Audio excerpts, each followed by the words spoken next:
My name Edmond Yakani, Executive Director of SEPO. I would like to take this opportunity to raise a concern and to express my opinion after seeing His Excellency President William Ruto in his message expressing a meeting with a delegation of the government led by the minister in the office of the president, where William Ruto say there's a progress on rolling out the second phase of Tumaini mediation. And after that, in multiple social media outlets, we have seen a list of a government delegation that will go and resume phase 2 of the Tumaini peace talks. And among the names that we have seen is our uncle, General Kuol Manyang. We have seen our Minister of Cabinet Affairs, Martin Elia. We have seen our Minister of Petroleum, Potkan. We have seen Dr. Lam Akol. We have seen a retention of our 2 female politicians, Rebecca Joshua, and we have seen Bitri also being retained as our former Minister of Foreign Affairs. This is a new government delegation that will go for resumption of phase 2 of Tumaini mediation. I'm impressed that His Excellency President have responded to the advocacy where we have called for the government to send a delegation to Nairobi for the resumption of phase 2 of Tumaini.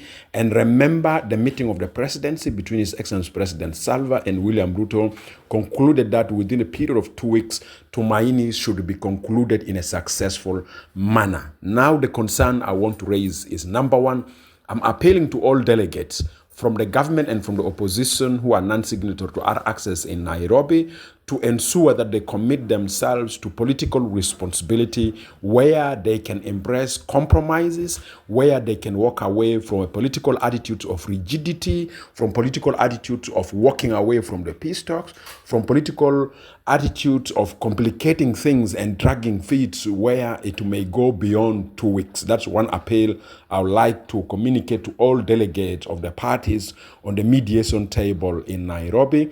Secondly, I wish that none of them, being in the government and being in the opposition, will act as a spoiler for the success of Tumaini peace talk. I hope that all of them will dedicate responsibility to ensure Tumaini succeeded, because Tumaini offer us a new political framework for the implementation of the pending task of the transitional process in South Sudan, which aim with holding of a peaceful and democratic elections.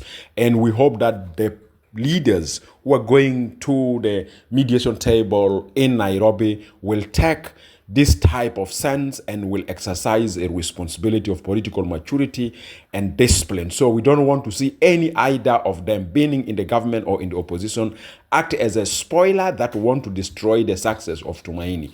Fighting Tumaini is fighting the goodwill of His Excellency President, where he want the country to go to a successful, comprehensive peace, where we go for election without any opposition or without any distinct voice that sit as an opposition, because we need to hold election where everybody is on board. And also I'd like to take this opportunity to appeal to Kenya, to AU, to IGAD, to anybody within the country, our religious leaders, to ensure we also reach out to our other colleagues who are not in the Nairobi peace talks, our other brothers who are not in the peace talks. For instance, General Thomas Cirillo, Emmanuel Ajawin, Alex Yata, Simon Garwich, and others would also join the process in Nairobi so that we have comprehensive peace agreement. The political culture of working for peace in pieces in South Sudan need to stop. So this is my message, this is my voice, and we will be consistently following the Tumaini peace talks. As I'm one of the delegates to the talks, we will keep our citizens informed. And my appeal to citizens, time has come for us to be effectively demanding for political stability, demanding for democracy, demanding for political accountability. We should not allow the politicians to drag us into violence where they feel stability because economically they are a bit off compared to the common citizen who are suffering from the political instability. Thank you very much.